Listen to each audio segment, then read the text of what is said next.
Good morning. I hope आप लोग बहुत अच्छे होंगे। ये आपका स्पेशल टॉपिक में है जनसंख्या। जनसंख्या टॉपिक से 1 से 2 क्वेश्चन 100% आते हैं और सबसे ऊपर जो चीज़ लिखी थी डेमोग्राफी, यही क्वेश्चन आपका पूछा गया था।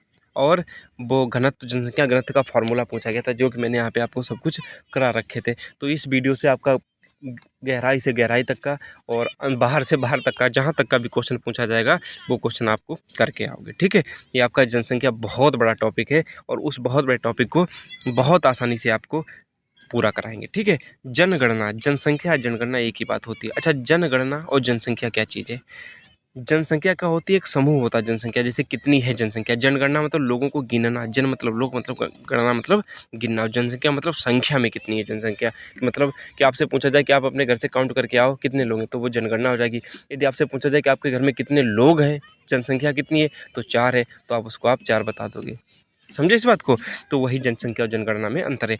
जनसंख्या का अध्ययन आपका डेमोग्राफी कहलाता है। और एक क्वेश्चन आपका यूपी पुलिस में पूछा गया था अभी, जो अगस्त 2023 में, जो 24 में जो पेपर हुआ था, उसमें एक क्वेश्चन आपका पूछा गया था। ठीक है, तो डेमोग्राफी, जनसंख्या का अध्ययन डेमोग्राफी कहलाता है। जनसंख्या वृद्धि के सिद्धांत सबसे पहले होंगे। जनसंख्या वृद्धि के सिद्धांत कौन कौन से दिए गए हैं? ये है जनगणना। ठीक है, तो जनसंख्या वृद्धि के सिद्धांत, सिद्धांत हर कोई व्यक्ति होता है वो अपने अपने सिद्धांत देता है। कोई भी व्यक्ति होता है वो अपने सिद्धांत देगा कि जनसंख्या किस प्रकार वृद्धि होती है, जनसंख्या में क्या होता है। वैज्ञानिक थे, अपने अपने सिद्धांत देते थे, अपने अपने व्यूज देते थे जनसंख्या पे, तो वही जनसंख्या के सिद्धांत होते हैं। माल्थस का जनसंख्या सिद्धांत पहला सबसे फेमस सिद्धांत है, अब बहुत बार पूछा जा चुका है। और आपसे यूपी पुलिस कांस्टेबल का जो पेपर बनेगा कि माल्थस का सिद्धांत किससे संबंधित है, जनसंख्या से, खोज से, या किस प्रकार से, तो आप तुरंत बताओगे माल्थस का जो सिद्धांत है वो जनसंख्या से संबंधित है। प्रोफेसर थॉमस रॉबर्ट माल्थस, इनका नाम पूरा था। रॉबर्ट सिद्धांत का नाम ही, इनका जो जिन्होंने सिद्धांत दिया उनका नाम था प्रोफेसर थॉमस रॉबर्ट माल्थस ने 1798 में जनसंख्या वृद्धि का सिद्धांत दिया। यह अवधारणा 2 मान्यताओं पर आधारित थी। ठीक है, कौन कौन सी 2 मान्यता? जनसंख्या वृद्धि ज्यामितीय गति से होती है, या तो जनसंख्या वृद्धि कैसे होगी? ज्यामितीय गति से होती है। ज्यामितीय गति का मतलब जियोमेट्रिक प्रोग्रेशन, जिसे बोलते हैं जीपी। मैथ में जीपी एपी पढ़ा होगा ना, उसी प्रकार से जीपी का मतलब पहली साल में जनसंख्या 1 हुई और फिर अगली साल वही जनसंख्या 2 हो जाएगी, फिर तीसरी साल वही जनसंख्या इसकी 4 गुनी हो जाएगी, इसकी जनसंख्या 8 गुनी, तो गुणे में जनसंख्या बढ़ती है, तो उसे बोलते हैं ज्यामितीय वृद्धि होती है। ये माल्थस ने बताया था। और अगला सिद्धांत बताया था कि अंकगणितीय रूप में होती, अर्थमेटिक प्रोग्रेशन के रूप में जनसंख्या बढ़ती। इस साल 1 हुई, फिर अगली साल 2 होगी, फिर अगली साल 3 होगी, जो भी बढ़ेगी वो उसी अनुपात में बढ़ेगी, चाहे 2-2 के अनुपात में बढ़े, चाहे 3-3 के अनुपात में बढ़े। ठीक है, तो अर्थमेटिक प्रोग्रेशन आप जानते होंगे। तो आवश्यक वस्तुओं एवं संसाधनों के उत्पादन में वृद्धि अंकगणितीय रूप में होती है, अर्थमेटिक प्रोग्रेशन के रूप में होती है। यूपीएससी में दोनों क्वेश्चन पूछे गए थे। और एक बात है, माल्थस ने बताई थी, जनसंख्या के 2 गुने होने की अवधि, 2 चुने नहीं, 2 गुने होने की अवधि को माल्थस ने 25 वर्ष बताया था। मतलब कि जैसे जनसंख्या आज मान लो 4000 है, तो ये 8000 जनसंख्या होने में कितने साल लगेंगे? 8000 जनसंख्या होने में 25 साल लगेंगे। ये सिद्धांत में बताया था किसने? माल्थस ने। तो कितने, माल्थस के अनुसार जनसंख्या 2 गुनी होने में कितने वर्ष लगते हैं? तो आप तुरंत बता दोगे 25 वर्ष लगते हैं। इस सिद्धांत के अनुसार पृथ्वी अंतरिक्ष में घूमते हुए एक यान की भांति, जिसमें के संसाधन सीमित हैं, पृथ्वी पर संसाधन सीमित हैं, इसी सिद्धांत में चीज़ बताई गई थी। इस सिद्धांत के 5 तत्व हैं। कौन कौन से तत्व हैं? जनसंख्या वृद्धि बिल्कुल एक तत्व है, कृषि उत्पादन, प्रति व्यक्ति खाद्यान्न, मतलब जनसंख्या वृद्धि होगी तो क्या खाद्यान्न पूरा हो पाएगा कि नहीं हो पाएगा। प्रति व्यक्ति औद्योगिक उत्पादन, क्या फैक्ट्रियाँ उतना हमारे लिए माल प्रोडक्ट कर पाएंगी? नहीं। प्राकृतिक संसाधन, प्राकृतिक संसाधन मतलब हमारे लिए ऑक्सीजन, इतनी शुद्ध ऑक्सीजन मिल पाएगी कि नहीं मिल पाएगी। और बहुत सारी प्राकृतिक चीज़ होती है। प्राकृतिक चीज़ मतलब कि हमारे घर में रहने के लिए घर मिल पाएगा कि नहीं, ज़मीन रह पाएगी कि नहीं। और पर्यावरण प्रदूषण, जनसंख्या वृद्धि सबसे बड़ा पर्यावरण प्रदूषण का काम है, करती है। क्यों? क्योंकि जब आप पैदा होगे तो आप, जनसंख्या बढ़ेगी, आप जंगल झाड़ी काटोगे फलों के लिए, पेड़ों के लिए, अपनी आवश्यकताओं को पूरी करने के लिए, नहीं तो आप किस लिए पूरी करोगे? कि चलो हमें रहने के लिए घर बनाना है। या फिर जब जनसंख्या वृद्धि होगी तो सरकार को नए नए सारे प्लाट देने पड़ेंगे और नई नई फैक्ट्रियाँ खोलनी पड़ेंगी, नई फैक्ट्रियाँ खोलनी पड़ेंगी, तो संसाधन, ट्रैफिक, यातायात के संसाधन, इनको बढ़ाना पड़ेगा। क्यों? तो रेल के लिए आपको वो काटना पड़ेगा जंगल, तो ये क्या होगा? तो आपके पर्यावरण प्रदूषण 100% बढ़ेगा। तो आप 5 की 5 तत्वों को आप समझ गए होंगे माल्थस के। अब अगला सिद्धांत आता है मार्क्स का जनसंख्या सिद्धांत। ये क्या था? मार्क्स के अनुसार वैश्विक समाज अमीर व गरीब दो वर्गों में विभाजित है। किसने बताया था? मार्क्स ने बताया था। वैश्विक समाज दो वर्गों में विभाजित है। 1867 जिन्होंने सिद्धांत दिया था। कौन कौन से? गरीब श्रमिक वर्ग अपनी आय को दो वर्ग में, कौन सा? गरीब और अमीर। अमीर अरीम नहीं, अमीर होता है। अमीर गरीब श्रमिक वर्ग अपनी आय को बढ़ाने के लिए श्रम शक्ति के लिए बच्चे पैदा करेगा। बिल्कुल, जब कोई व्यक्ति, आपने देखा होगा आप गांव घर में कि गरीब वही होगा जिसके बहुत सारे बच्चे होंगे। हमारे गांव में तो ऐसा है, मतलब 100% नहीं होता, लेकिन थोड़ा बहुत ज़रूर होता है। तो अमीर व गरीब वर्गों के विभाजित होता है। गरीब वर्ग अपनी आय को बढ़ाने के लिए श्रम शक्ति के लिए बच्चे पैदा करेगा। मतलब एक गरीब सोचेगा चलो एक बच्चा हमारा 10,000 कमा के लाता है, यदि 5 बच्चे हो गए तो 50,000 आएंगे। 100 बच्चे हो गए, 100 बच्चे तो नहीं हो सकते, 10 बच्चे हो गए तो कितना? उसी के अनुसार आप अपना बढ़ाते चले जाइएगा। ठीक है, तो बच्चे पैदा कर श्रमिक फौज तैयार करने पर बल देगा। श्रमिक फौज मतलब 10-15 जितने बच्चे पैदा हो जाएं, जिससे जनसंख्या वृद्धि और अधिक होगी। उसके बाद जबकि अमीर वर्ग धन संग्रह पर बल देते हैं और इस प्रकार श्रमिकों के उस वर्ग में मजदूरी दर निम्न व मृत्यु दर अधिक होती है। ठीक है, तो ये आपको बता दिया मार्क्स का जनसंख्या सिद्धांत। अब आगे देखिएगा मार्क्स के बाद जनांकीय संक्रमण का सिद्धांत। एक क्वेश्चन आपका यूपी SSSC पेट में पूछा गया था सिद्धांत, और आपको इन सिद्धांतों को पूरे यूट्यूब पे उस टाइम पे या किसी बुक में कहीं भी नहीं कराया गया था, और एक क्वेश्चन आपका आया था, और जिन्होंने पढ़ा होगा वो उस क्वेश्चन को करके आए होंगे। जनांकीय संक्रमण का सिद्धांत W.S. थॉम्सन व F.W. नोटेस्टीन ने दिया था। F.W. नोटेस्टीन। अच्छा, आप सोच रहे हो कि ये वीडियो आपने टाइप वाला क्यों नहीं पढ़ा है? उसमें थोड़ी एरर ज़्यादा थी, तो मैंने कहा 100% एक्यूरेसी के साथ जनसंख्या तो आपका जाना ही चाहिए। तो जनांकीय संक्रमण का सिद्धांत W.S. थॉम्सन व F.W. नोटेस्टीन ने दिया था। इस सिद्धांत के अनुसार वृद्धि निम्न चरणों में होती है, निम्नलिखित चरणों में होती है। इसमें 5 चरण बताए गए थे। क्यों? जनांकीय का संक्रमण सिद्धांत, इसमें आपके जनसंख्या वृद्धि के 5 चरण बताए गए। प्रथम चरण क्या होता है? ये चरण पूछे गए थे। द्वितीय चरण आपका यूपी SSSC पेट का जो भी एग्जाम हुआ था इसी लेटेस्ट वाला, उसमें क्वेश्चन पूछा गया था। आपके देखो यही क्वेश्चन होते हैं जो आपको लाखों विद्यार्थियों से ऊपर ले जाते हैं। प्रथम चरण में क्या बात कही गई है? उच्च जन्म दर एवं उच्च मृत्यु दर होती है, मतलब दोनों चीज़ें हाई होती हैं प्रथम चरण में।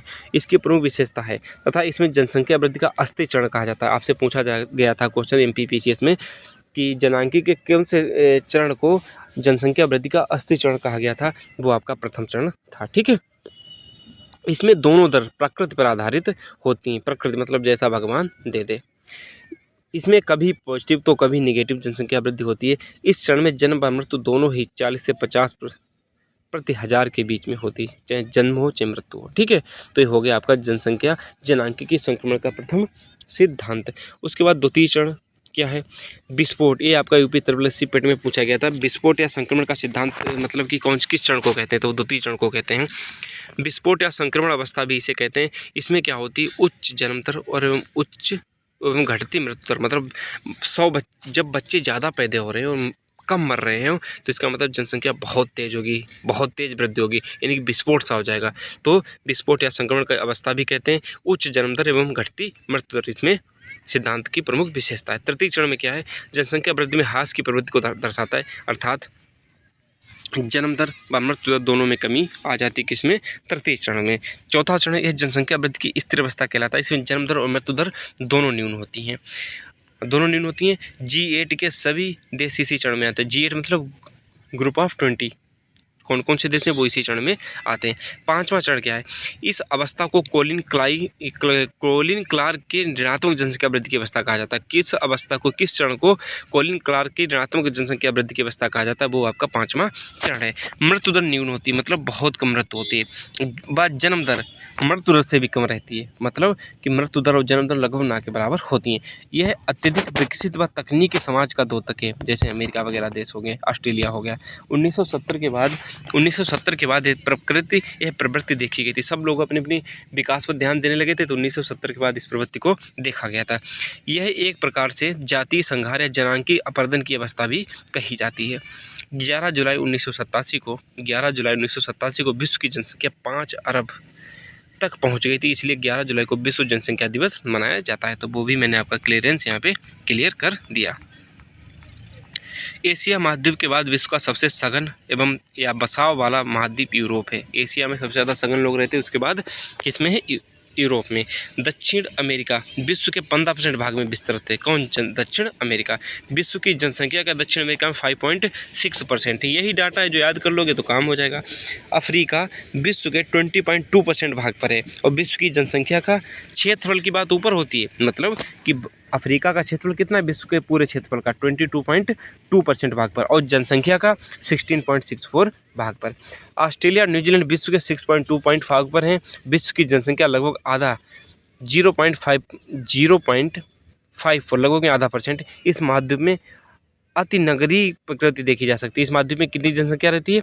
0.5%। और इसी महाद्वीप में कौन? ऑस्ट्रेलिया और न्यूजीलैंड महाद्वीप में अति नगरीकरण प्रवृत्ति देखी जाती है, मतलब कि इसमें हर चीज़ नगरीकृत हो चुकी है, बहुत ही वेल सेटल्ड देश बन चुके हैं। कभी ऑस्ट्रेलिया का टूर देखना, ऑस्ट्रेलिया को कोई वीडियो देखना, उसमें आपको पता चल जाएगा। जनसंख्या, विश्व जनसंख्या दिवस आपका 11 जुलाई को मनाया जाता है। जनगणना क्या होती है? लोगों की गणना जनगणना होती है, पहले बता चुके। जनसंख्या घनत्व क्या होता है? कुल जनसंख्या बटे कुल क्षेत्रफल। एक क्वेश्चन आपका पूछा गया था यूपी पुलिस में, इसको आप फिर से याद कर लो, हो सकता है दोबारा रिपीट हो जाए। तो जनसंख्या वृद्धि, जनसंख्या घनत्व मतलब कुल जनसंख्या बटे कुल क्षेत्रफल। लिंग अनुपात स्त्रियों की संख्या बटे पुरुषों की संख्या। साक्षरता क्या होती है? साक्षरता होती है 7 साक्षरों की संख्या, मतलब आपके देश में कितने साक्षर रहते हैं, और प्लस जिनकी एज 7 वर्ष से अधिक हो चुकी उनकी जनसंख्या कितनी है। आपके देश में 7 वर्ष से अधिक जनसंख्या में 7 वर्ष से अधिक जनसंख्या वाले लोगों में कितने लोग पढ़े लिखे हैं, कितने साक्षर हैं, उनकी संख्या बटे साक्षरों की संख्या। टोटल कितने साक्षर हैं तो वो तो अप्रूव हो जाएंगे, और बटे 7 वर्ष से अधिक आयु वाले लोगों की संख्या इंटू मल्टीप्लाई बाय 100, तो आपका साक्षरता % आपका निकल आएगा। अब आप देख लीजिएगा जनगणना का इतिहास। जनगणना कब हुई थी? जनगणना कब से शुरू हुई थी? एकमात्र भारतीय शहर स्वतंत्रता से पूर्व की जनगणना 1830 में हेनरी वाल्टर द्वारा ढाका बांग्लादेश में आयोजित की गई थी। कब? सर्वप्रथम 1830 में। पहली जनगणना 1749 में स्वीडन में की गई थी। विश्व की सबसे पहली जनगणना 1749 में स्वीडन में की गई थी। भारत में पहली नियमित जनगणना 1881 में लॉर्ड रिपन के कार्यकाल के दौरान हुई थी। भारत में पहली अनियमित जनगणना 1872 में लॉर्ड मेयो के कार्यकाल में हुई थी। भारत में जनगणना संगठन के लिए सर्वोच्च पद महारजिस्ट्रार और जनगणना आयुक्त का होता है, मतलब कि जो मेन मुखिया हेड सब कुछ होते हैं वो होते हैं आपके कौन? महारजिस्ट्रार। सर्वोच्च पद महारजिस्ट्रार और जनगणना आयुक्त होते हैं। जनसंख्या के, जैसे अभी 2027 की जनसंख्या जनगणना होगी, हो सके तो आप इस जनसंख्या के आंकड़े याद कर लो, वरना अगले जो आंकड़े आएंगे वो याद नहीं कर पाओगे, क्योंकि उसमें जाति जनगणना भी होगी, फिर तुम पंडित ठाकुर अहिर कर दिया सब याद करते घूमोगे। स्वतंत्र भारत की पहली जनगणना 1951 में हुई, जिसके आयुक्त MWM एट्स, ठीक है, वह आर्य गोपाल स्वामी की देखरेख में हुई थी। भारत की कौन सी? 1951 वाली स्वतंत्र भारत की पहली जनगणना। उसके बाद देखिए, भारत में जनगणना गृह मंत्रालय के अधीन संविधान की संघ सूची 7वीं सूची तथा अनुच्छेद 246 के तहत केंद्र सरकार करवाती है। आपसे पूछा जाएगा कि भारत में जनगणना किस मंत्रालय के तहत होती है? वो गृह मंत्रालय के अधीन होती है और अनुसूची 7 तथा अनुच्छेद 246 के तहत होती, केंद्र सरकार करवाती है। वर्तमान जनगणना 15वीं तथा स्वतंत्र भारत की 7वीं जनगणना है। अब जो 2027 की जनगणना वो 16वीं जनगणना और स्वतंत्र भारत की कौन सी हो जाएगी? 8वीं जनगणना हो जाएगी, जो कि अभी शुरू होगी आपकी कब? 21 मई के आसपास से। स्वतंत्रता के बाद पहला जनगणना अधिनियम 1948 में आया था। जनगणना विभाग की स्थापना 1961 में गृह मंत्रालय के अधीन की गई थी। जनगणना 2011 में 2 चरणों में संपन्न हुई थी। कौन कौन से चरण? पहला चरण जिसे हाउस लिस्टिंग तथा हाउसिंग सेंसस कहते हैं, मतलब कितने घर हैं एक गांव में, तो वो घर मतलब गिने जाते थे। दूसरा चरण जनसंख्या गणना, मतलब कि लोग कितने रहते हैं इस गाँव में। जनगणना का जनक हेनरी वाल्टर को कहा जाता है। 2011 की थीम हमारी जनगणना हमारा भविष्य था। 2011 की आवास सूची और आवास की जनगणना में टोटल कितने? 20 क्वेश्चन थे, और 2011 की जनगणना आयुक्त डॉक्टर सी चंद्र मौली थे। 2022 की जनगणना आयुक्त श्री मृत्युंजय कुमार हैं। अब कौन बना है वो आप देख लीजिएगा, वो आपको पता होगा। 2022 के जनगणना आयुक्त श्री मृत्युंजय कुमार हैं। 1911 से 1921 के दशक को में कितने? -0.31% की कमी आई थी, जिसका कारण अकाल एवं महामारियों का प्रकोप था। उस दौरान 1911 से 1921 के दौरान बहुत सारे अकाल पड़े, बहुत सारी क्या महामारियाँ आई, जिसकी वजह से बहुत ज़्यादा मृत्यु हो गई थी। यही कारण था, जनसंख्या मृत्यु दर बहुत अधिक हो गई थी और मृत्यु की जो जनसंख्या वृद्धि दर वो ऋणात्मक हो गई थी, मतलब घटने लगी थी। फिर 1921 के बाद जनसंख्या वृद्धि दर हुई, इसलिए 1921 को महान विभाजक वर्ष भी कहा जाता है। किस किस वर्ष को महान विभाजक वर्ष कहा जाता है? 1921 को कहा जाता है। 2011 की जनगणना के अनुसार भारत में गाँव कितने? 6,40,930, जिला 640, वर्तमान में 806 हैं, तहसील तालुका 2924 और वैधानिक नगर कितने? 4,041 और जनगणना नगर कितने? 3892 और कस्बा कितने? 7936 है टोटल। ठीक है। और सी चंद्रमौली के नेतृत्व में 20 लाख से अधिक पर्यवेक्षकों के साथ सफलतापूर्वक जनगणना को अंजाम दिया गया था। टोटल जो जनगणना 2011 में हुई थी उसमें टोटल कितने कर्मचारी लगे थे? उसमें टोटल कर्मचारी लगे थे 20 लाख कर्मचारी पूरे देश में, भारत में लगे थे। ठीक है। और सफलतापूर्वक सी चंद्रमौली के नेतृत्व में जनगणना हो गई थी।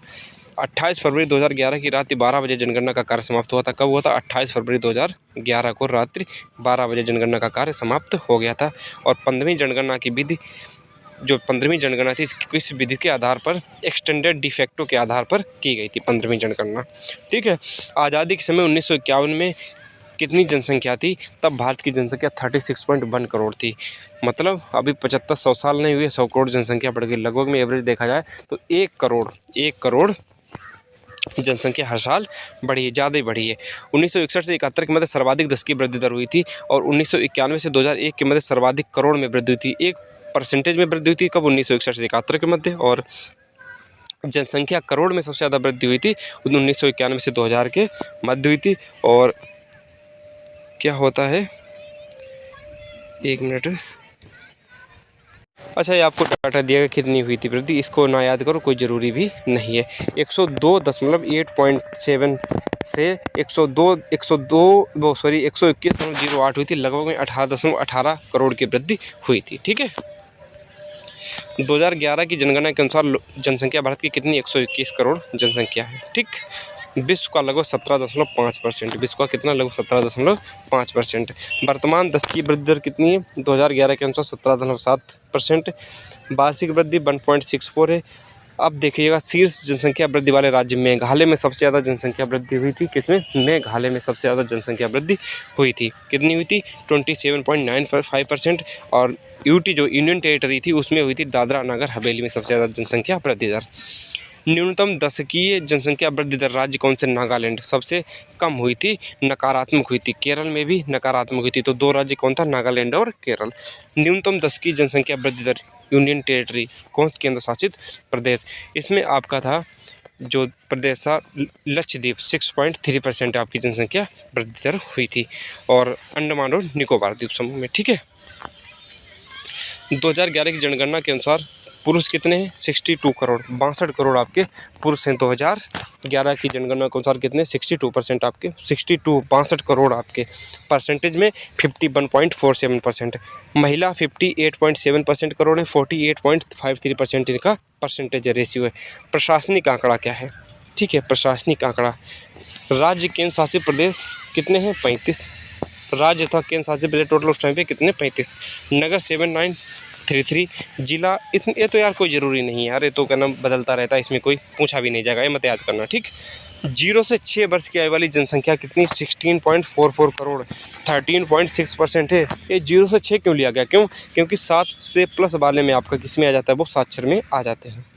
गांव की परसेंटेज कितना है? 68.8% गांव की जनसंख्या का ग्रामीण जनसंख्या परसेंटेज है। नगरीय कितनी है? 31.2%। ठीक। साक्षरता कितनी? 74.4%। और पुरुष साक्षरता कितनी? 82%। और महिला साक्षरता लगभग में 65.46%। अलग अलग है। जनसंख्या घनत्व 2011 के अनुसार आपका 382 वर्ग किलोमीटर है। ये टॉपिक बहुत लंबा है आपका, थोड़ा तो टाइम लग ही जाएगा। और मैं सोचता हूँ एक टॉपिक एक ही बार में ख़त्म हो जाए तो ज़्यादा दिक्कत नहीं होती है। 1000 पुरुषों पर महिलाओं की संख्या के रूप में परिभाषित क्या होता है? वो लिंगानुपात होता है। 1000 पुरुषों पर कितनी महिलाएं हैं? मतलब आपके गांव में 1000 पुरुष हैं तो महिलाएं कितनी? मान लो 1000 पुरुषों पर 900 महिलाएं हैं, तो आपको क्या हो जाएगा? तो वो 900 लिंगानुपात हो जाएगा। मतलब 100 पुरुष अविवाहित रह जाएंगे आपके गांव के। सबसे ज़्यादा 1991 में लिंगानुपात कितना था? 992, 992 था।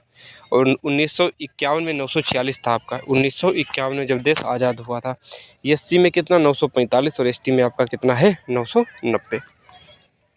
सर्वाधिक 3 लिंगानुपात वाले राज्य कौन कौन से? केरल 1084। मतलब वहाँ लगभग में एक व्यक्ति कोई किसी की 2 भी शादियाँ हो जाती होंगी। आधी आधी थोड़ी बांट लोगे पत्नी। तमिलनाडु में 996 और आंध्र प्रदेश में 993। लगभग इन दोनों राज्यों का बहुत बढ़िया लिंगानुपात है। न्यूनतम 3 लिंगानुपात वाले राज्य, हरियाणा में सबसे कम लिंगानुपात है, कितना है आपका 89879। उसके बाद जम्मू कश्मीर में 889। उसके बाद आपका सिक्किम में 890 है। कितना है सिक्किम में 890। सर्वाधिक लिंगानुपात केंद्र शासित प्रदेश कौन सा जिसमें सबसे ज़्यादा लिंगानुपात हो, वो आपका पुडुचेरी है।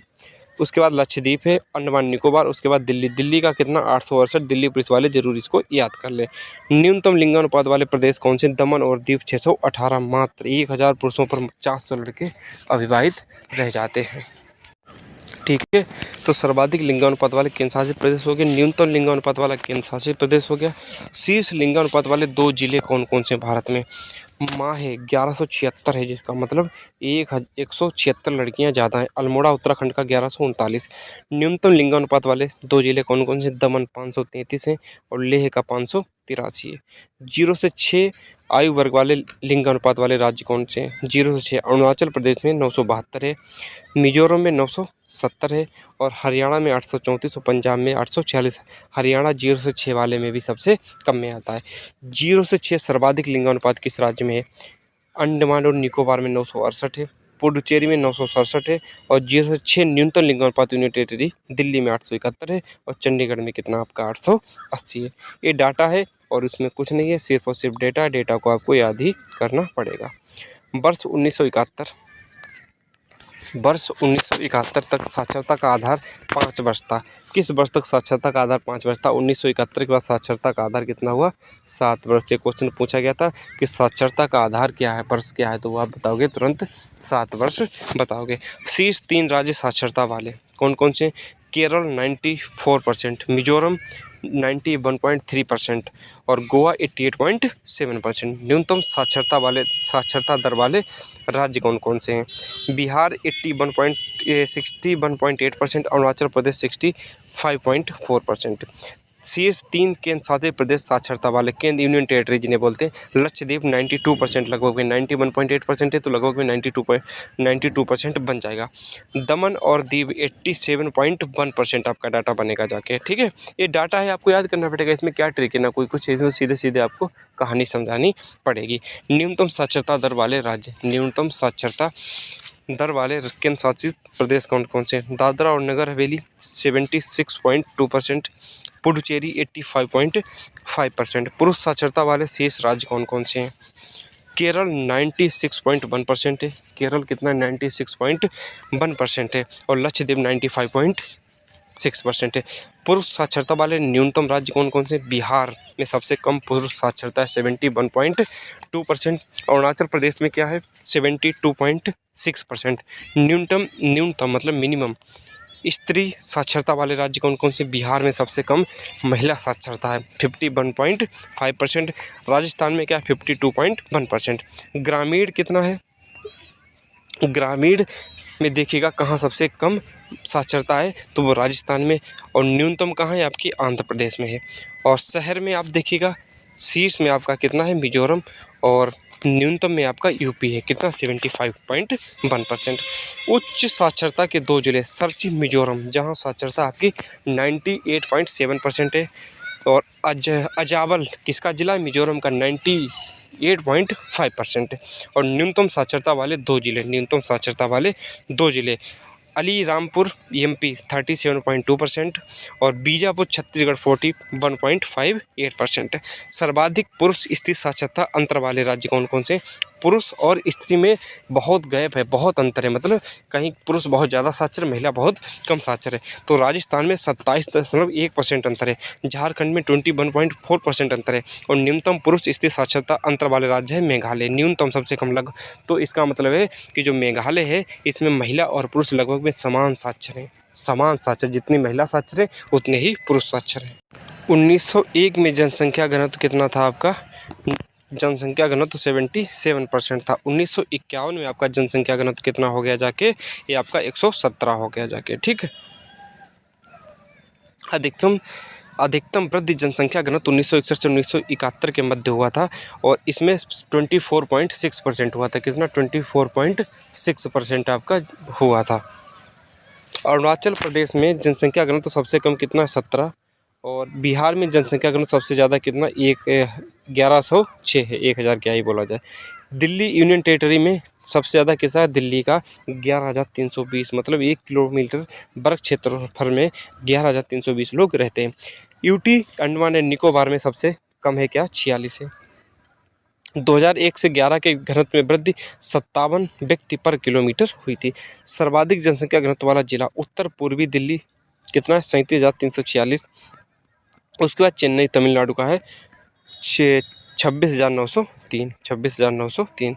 2011 की जनसंख्या द्वारा जनगणना द्वारा अनुसूचित जातियाँ कितनी हुई थी, 2011 की जनगणना के अनुसार वो आपकी 1108। ठीक है, आर्टिकल किस में आता है, 341 में आता है, जिसमें 81.2% गाँव में इनकी मुख्य आय कृषि का स्रोत थी। 81% लोगों की मुख्य कृषि स्रोत था आय का, वो कृषि था। स्वतंत्रता के समय इनकी संख्या 5.1517 करोड़ थी। 2011 के अनुसार 20.1 करोड़ है, जो देश की कुल जनसंख्या का 16.6% है, 16.6% है।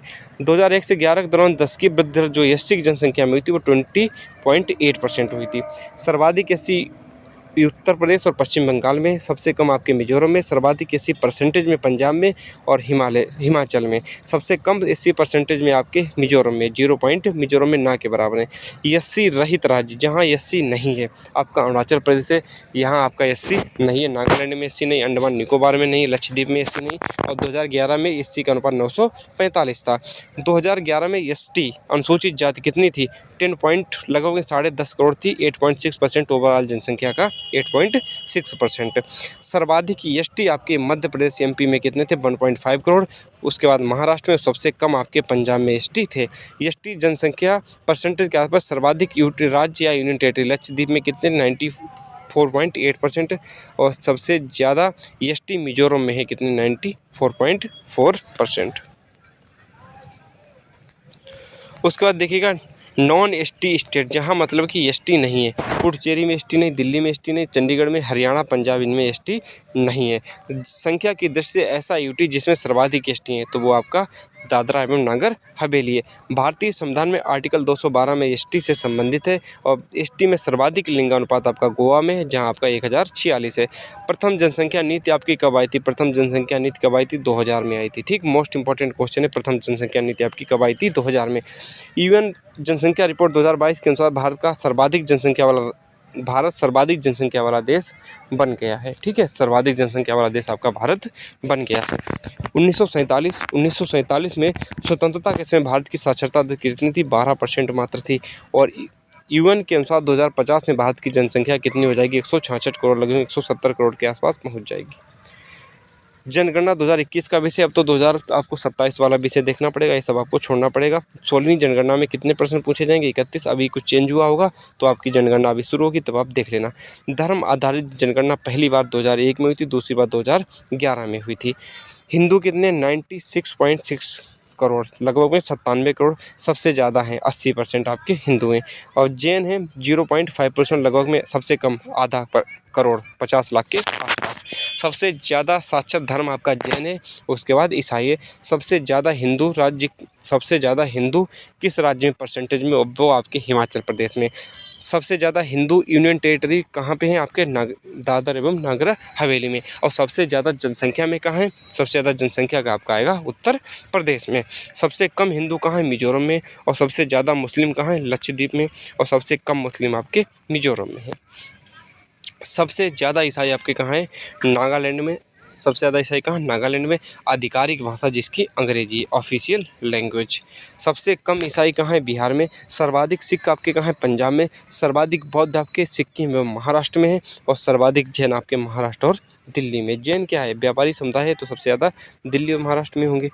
सर्वाधिक ग्रामीण जनसंख्या कहाँ है, यूपी और बिहार में। और सर्वाधिक ग्रामीण जनसंख्या परसेंटेज में कहाँ है, आपकी हिमाचल प्रदेश में। कहाँ है, हिमाचल प्रदेश। ठीक है, तो हिमाचल प्रदेश आपको याद रखना पड़ेगा। सर्वाधिक शहरी जनसंख्या आपकी कहाँ है, दिल्ली में। न्यूनतम शहरी जनसंख्या कहाँ है, हिमाचल प्रदेश में। और देश में सर्वाधिक ग्रामीण साक्षर लोग कहाँ हैं? उत्तर प्रदेश में। सर्वाधिक ग्रामीण साक्षर लोग कहाँ हैं? आपके उत्तर प्रदेश में। 1901 से 1921 के जो 2 दशक था उसे गतिहीन चरण कहते हैं। 1951 से 1981 को जनसंख्या विस्फोट कहते हैं। 1901 से 1921 को स्थिर चरण कहते हैं। और मानव जनसंख्या वितरण और घनत्व के प्रतिरूप अध्ययन को डेमोग्राफी बोलते हैं, जो मैंने स्टार्टिंग में आपको पढ़ा दिया था। नसबंदी प्रभावी जन्म नियंत्रण विधि में भारत सरकार की प्रजनन दर कितनी थी? 2.2, मतलब कि एक दंपति 2.2 बच्चे, लगभग में 2 ही बच्चे पैदा करेगा। पहला राष्ट्रीय परिवार स्वास्थ्य सर्वेक्षण NFH-1 1992 में हुआ था। अब प्रेजेंट में कौन है वो आपको पता होगा। शहरी आबादी में भारत में विश्व दूसरे स्थान पर है। एशिया में जनसंख्या सबसे ज़्यादा भारत की, फिर चीन की, फिर इंडोनेशिया की। और दक्षिण अमेरिका में सर्वाधिक जनसंख्या किसकी? ब्राज़ील की।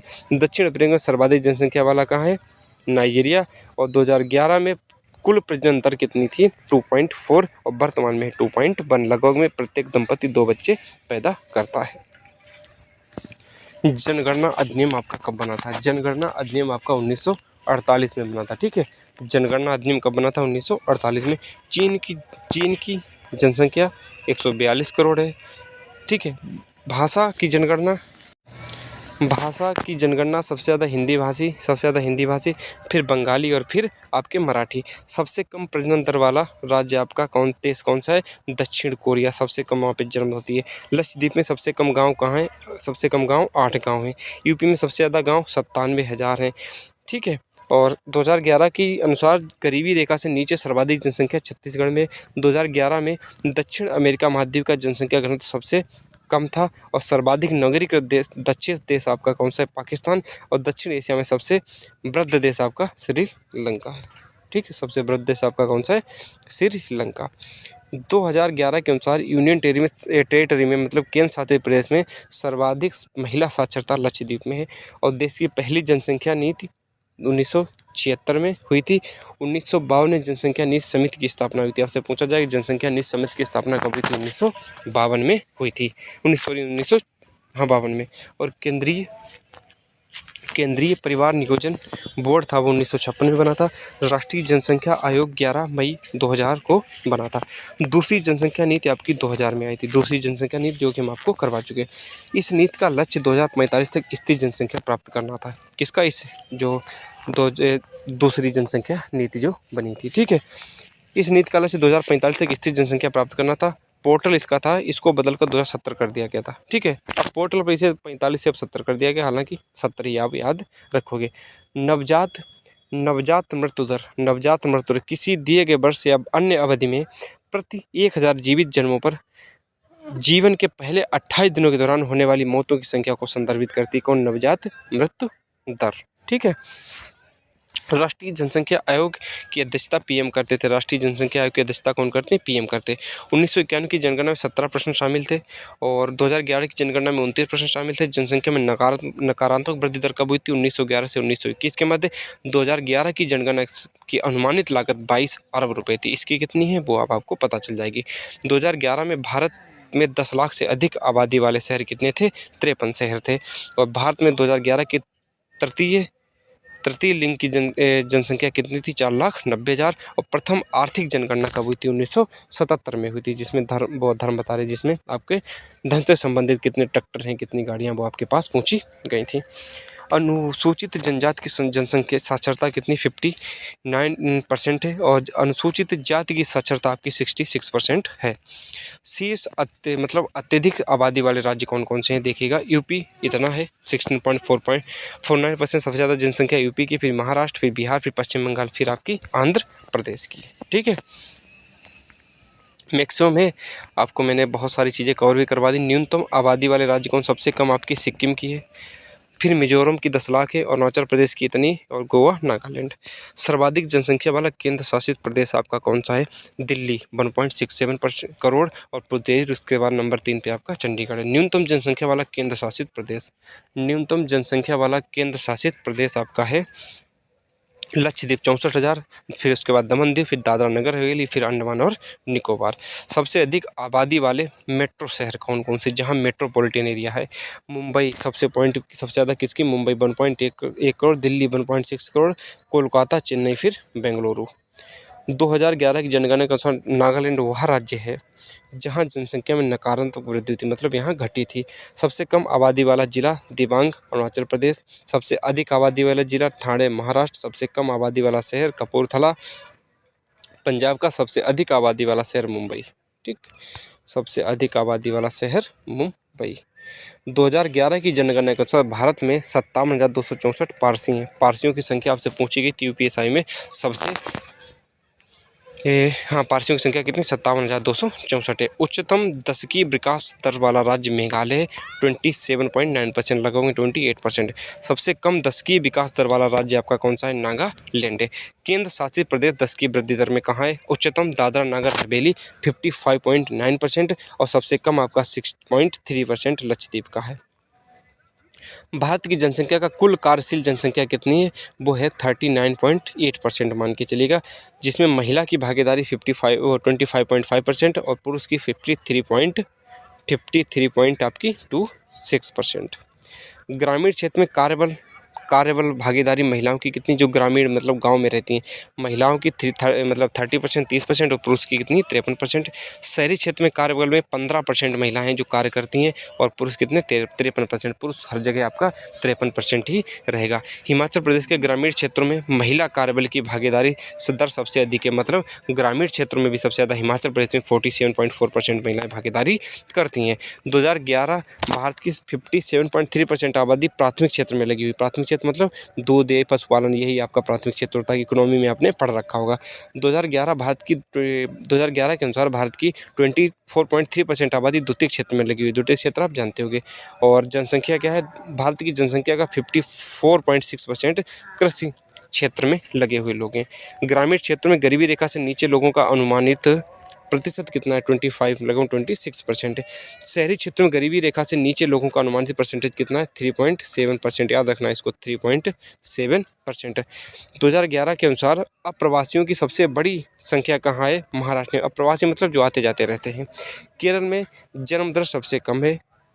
भारत में मृत्यु दर 7.2% 7.2 है, मतलब गुना तो नहीं होता है, आपने NAFHS में पढ़ रखा होगा। 2011 की जनगणना के अनुसार 5 वर्ष से कम आयु के बच्चों की अनुमानित राष्ट्रीय मृत्यु दर कितनी है? 55 है। अब ज़्यादा बचा नहीं, छोटा चैप्टर बचा है, अब आपका ख़त्म कर देंगे। भारत की आबादी 21.9% गरीबी रेखा से नीचे रहने का अनुमान लगाया गया था जब आपकी जनगणना हुई थी 2011 की। दिल्ली केंद्र शासित प्रदेशों में सबसे अधिक झुग्गी मतलब जहाँ झुग्गी झोपड़ी में लोग रहते हैं अपनी बना के, तो वो दिल्ली है।